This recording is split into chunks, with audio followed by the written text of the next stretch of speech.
So welcome back again mga boss sa ating channel. So madali ang video lang ito mga boss, wala nang intro.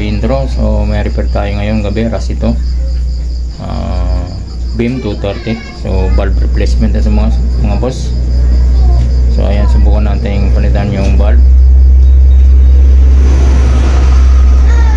So ito mga boss yung valve ng beam 230. So napalitan na natin mga boss. Ito yung nakatakip sa kanya. So madaling tanggalin itong cover nito mga boss kasi dalawang pan ito. So bali 4 na tornilyo lang yan, dalawa sa ilalim, kabilaan sa may tornilyo, katabi ng tornilyo ng pan, then sa kabila din sa taas. Ayan. So yan lang ang tatanggalin mga boss, 4 na tornilyo. Pag natanggal mo na yan, ayan, makikita mo na yung valve. So ayan yung valve mga boss. So napalitan na natin yan mga boss ng panibago. So kung tama yung inala natin na valve yung problema nito. So ito yung, teka lang, ayusin natin baka balik muna natin mga boss. Pakita ko sa inyo yung tinanggal natin. So ito yung tinanggal natin mga boss ng valve. Ito yung original na nakalagay dyan sa beam na Phenomena 230. Ayan. So ito yan. So pag tinesterin ito mga boss, walang continuity ito. Kahit yung bago walang continuity. So hindi na natin napakita mga boss yung pag-tester natin. So subukan, try lang natin kung gagana yung pinalit natin. So na-notice natin mga boss yung dito sa parts na to sa taas. So maitim na siya mga boss, maitim na.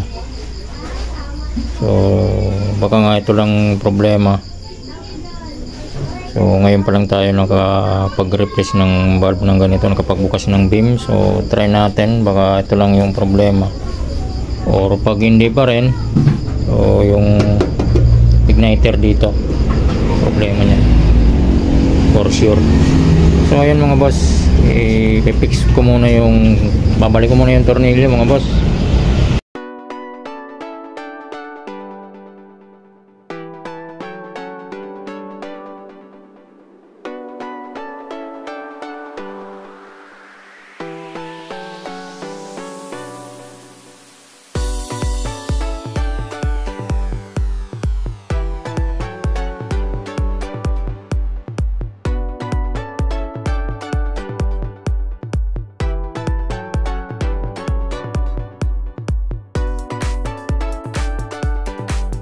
So ayan mga boss, nabalik na natin yung valve at yung blower sa likod. Ito yun.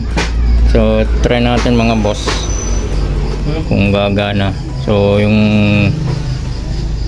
voltage natin ngayon dito is 200 volts. So try natin mga boss. So isasaksak ko muna.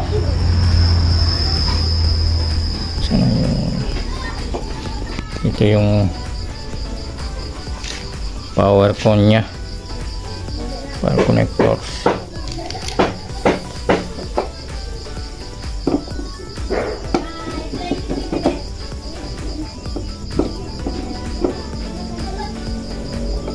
Tayo pumasok.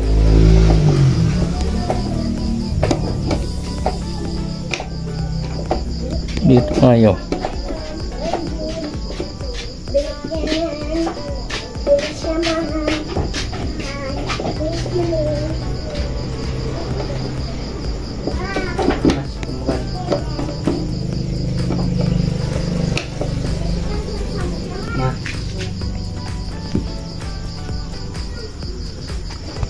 So saksak natin mga boss.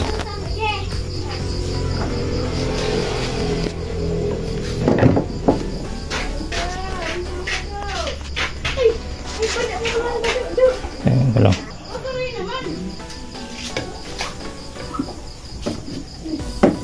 B.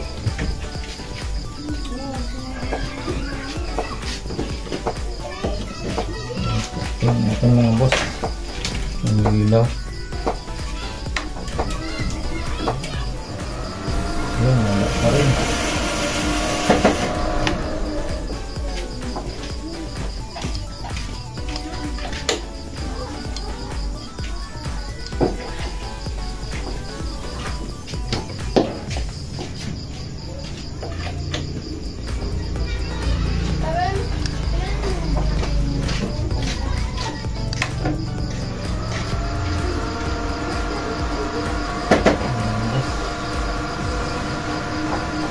Wala.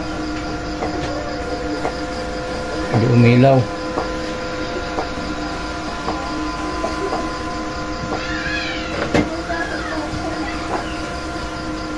Yan, gumagalaw siya pero dapat iilaw na yan.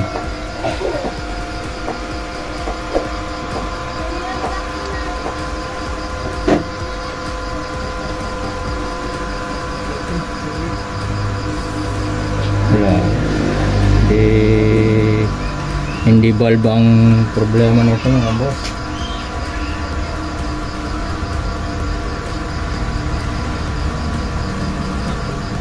Yan, walang ilaw.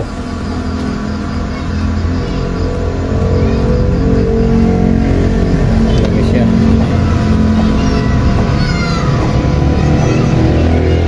Ito yung bulb niya.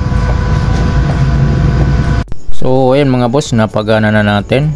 Napagana natin yung beam, napailaw na natin. So paano natin napailaw ito mga boss? So bali nagpalit pa tayo ng igniter bago natin siya napagana.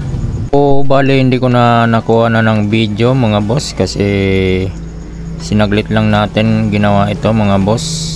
So walang video tayong na-record. So bali ito na lang yung na-video natin, yung pagpagana natin, yung pagpa-under natin ng beam. So yun yung pinalitan natin, yung bulb saka yung igniter. So pero yung bulb siguro hindi pa busted yun. So diretso na natin pinalitan, pares bago yung igniter saka yung bulb para goods. So yan lang mga boss at maraming salamat sa inyong panonood.